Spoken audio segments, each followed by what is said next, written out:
like weird goo. Ah. So much sketchy. Especially when you're walking on it. If you want to avoid it.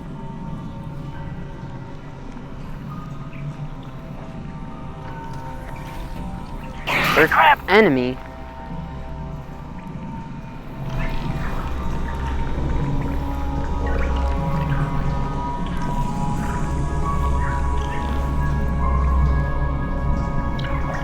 Hey everyone, Budget Nerd here. Today we're going to do a video that's just a little bit different. As you saw by the title, we're going to try to do VR in a field. Didn't see any videos about it, so figured we'd do one. I got my kids along to help out, right? You'll see some of them probably.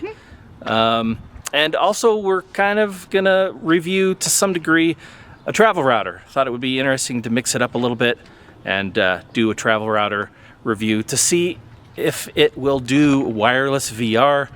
And since it's travel, you can do it in a big field. It'll be easier to set up. I say easy, but you'll see the setup. So that's what we're gonna try.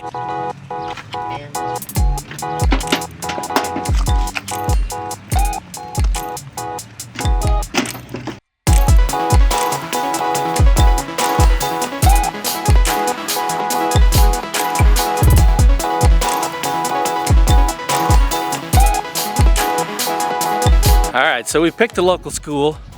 You can see here it's lots of field, plenty of open space. So we should have lots of luck to... Yeah, my daughter's local school. Should have plenty of luck wandering around using all the space that we can. The idea is to, instead of teleport or use the joysticks to move around in the world, to actually have the space to run around and physically run in the real world so you can move in the game. So we wanted to see what that'll look like, so that's the plan. So the router's in the car? Yeah.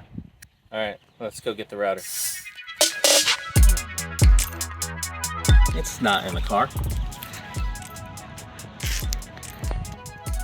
Alright, let's go back. So what I'm doing now is we'll hook up the little travel router. We'll use this power supply. That way we can connect his Oculus to his phone so you guys can see what he's seeing.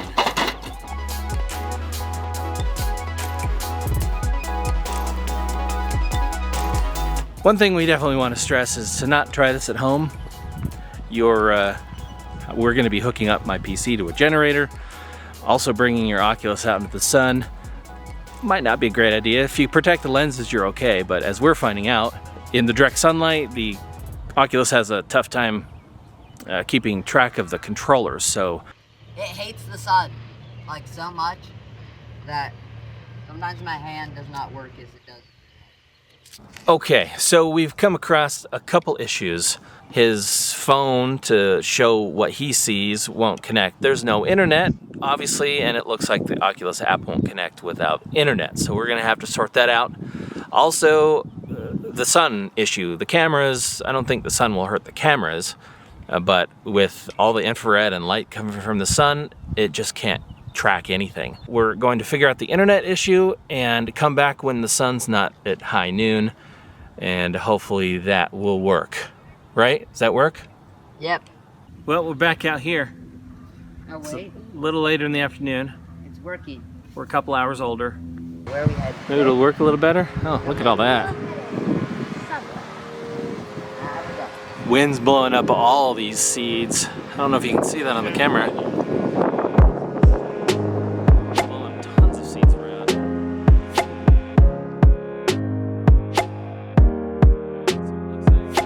Alright, so far it's really windy. He's trying to do SuperHot. The whole premise of this game, if you haven't seen it, is to you more or less stay in one place, and when you move, the enemies move. So if you hold perfectly still, they won't go anywhere. But the whole point of this scenario was to have a game and a big field to Right. move around. Right. So that's So this is like the opposite, like the worst game to choose then. well. That's You don't why have we. to- Yeah, that's why we be able to wanted to move. try it to see what it would do to the game if we can just gallivant around the stage, go through the walls. So it seems like a bad choice, I guess, but this is one we could really break. Okay, so I think we totally glitched it. They're right here and they can't get through the door. Let's see if I can grab his gun through. I can. I have a gun now. So what's over here? Oh, a boundary.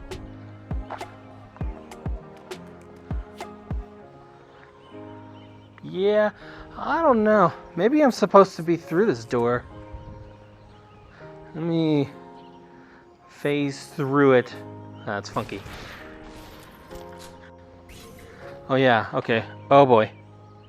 Okay, I'm standing and I'm like floating in midair. I think this game is totally broken. So I'll step forward. Okay, that is a little unnerving. Guys are waiting to hurt me.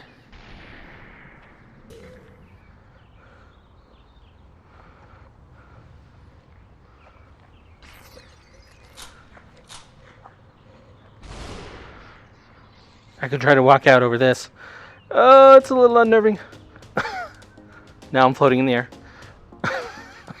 Where am I in the real world? I'm good, okay. Oh, close. Yeah, this is definitely weird. Oh! Oh, I got hit. He's down. Oh, I'm floating in midair again. This is always good. I can go over here and just have the helicopter just like phase right through me. It's gonna hit me. This is gonna hurt. Brace for impact. Oh, I'm in the helicopter. Okay, yeah, so that was the level. Quite broken. So here's the router.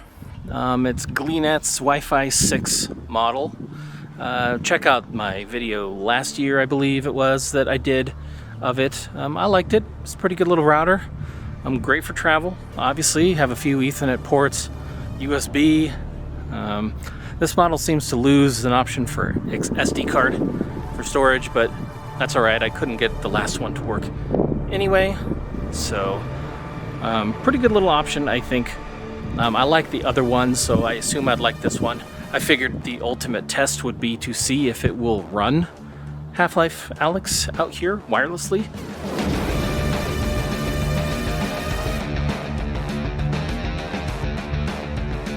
So we're setting up the Oculus. While he's doing that, let me show you what I got going on. Okay, we start with the generator. We start this dude up, follow the cord.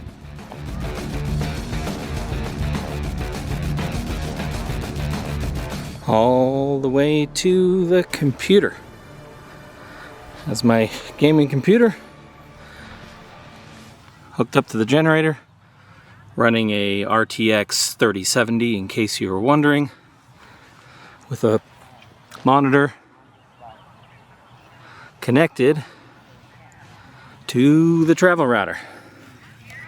It should be on right now, giving us some Wi-Fi out here in the school grounds. And of course we got this little power station providing power for the monitor and the router. It may not come as a surprise, but we wanted the generator to be as far away from us as we could, for obvious reasons, because it's kind of loud. Well, let's fire up the computer. Reach under here, push the button. She lives. Alright, getting it to boot up. Now if you're thinking what we're doing here is silly, you'd be right. Okay, we have internet now. Just hook up my phone in tether mode to the little router, and we have internet. So I think we're ready to go. Looks like you're sprinkling salt on the ground. I'm in. Launching Half-Life Alyx. See, is it working? Yeah, should be good. Okay. Should I just continue? I was on chapter 2. Sure. Okay, this is gonna be weird. Okay, let's do this. Wonder, the walking is a little weird. Can we turn? Oh, we can turn and just keep walking. So we can walk down anything, but it feels so slow.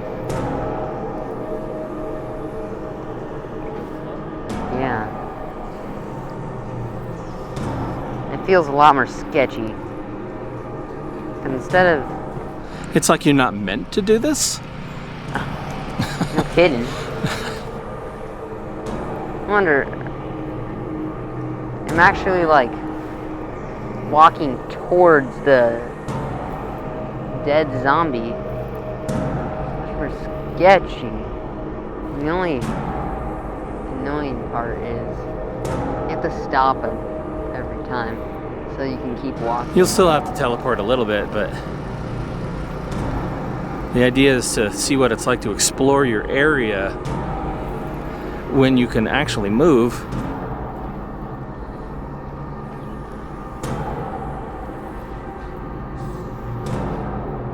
The boundary keeps scaring me.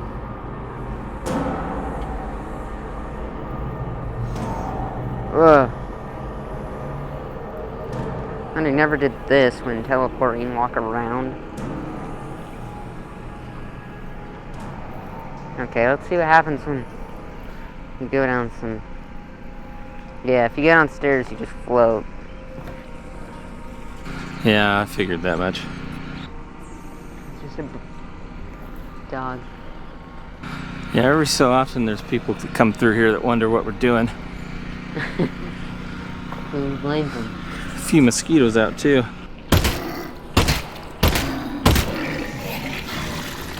I wonder how scary it'll be thought to try walking under one of these things, even when they're dead.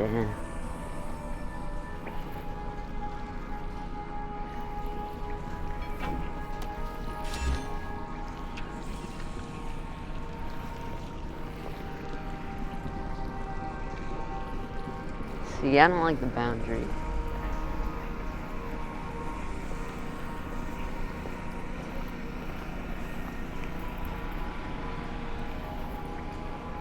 Thought it wouldn't be that big of a deal, but it definitely is. We have to like change it. See, walking upstairs, I just phase right through it. Now I'm just tiny. Like I'm on the floor. Like this is the floor where my hands are.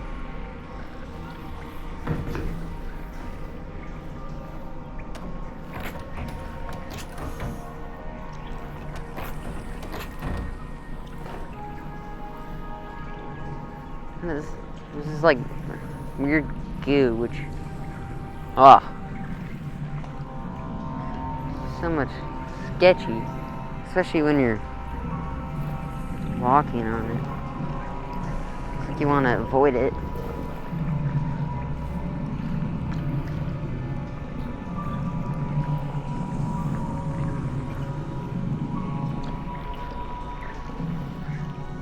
Like this dripping thing.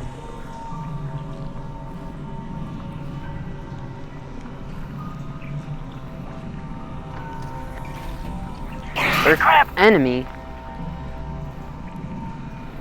ran off.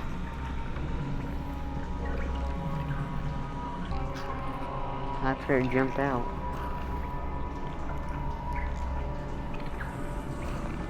Where to go?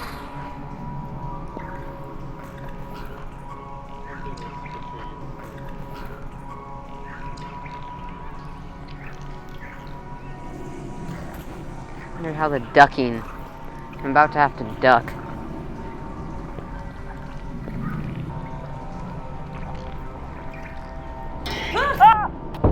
Yeah. Yep, there it is. I Found glitched through because I stood up and there's a thing in the way, so it went to like an orange. Okay, 2. Last 3. Well, the only annoying thing is when you get far. I figured the ultimate test would be to see if it will run Half-Life Alyx out here wirelessly, and it had no issues. It worked pretty well. All right, to wrap it up, so we played a little bit of SuperHot and one other game just to kind of test it out and to warm up on it.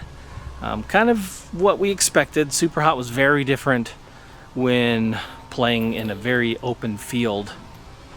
You'd just kind of float when going over stairs and phase through things. Kind of what we expected, but having all that open space really changed the game quite a lot. It was kind of the same with Half-Life Alyx. My son thought that it was a little slow when he was walking. Wasn't really one-to-one. But when I walked, I thought it was fine, and you got the same thing, phasing through walls. And although Half-Life Alyx kind of puts up that yellow barrier to kind of really prevent that, but floating when you're coming off stairs, that kind of stuff. But really, when you have all that space and you're physically walking, it just makes it that much more realistic, which made it pretty fun. If I didn't have to hook up my PC to a generator and wheel it out to some massive field, I'd probably do it again, because it was pretty fun. Well, anyway, hopefully you enjoyed the video. Thanks for watching. Catch you later.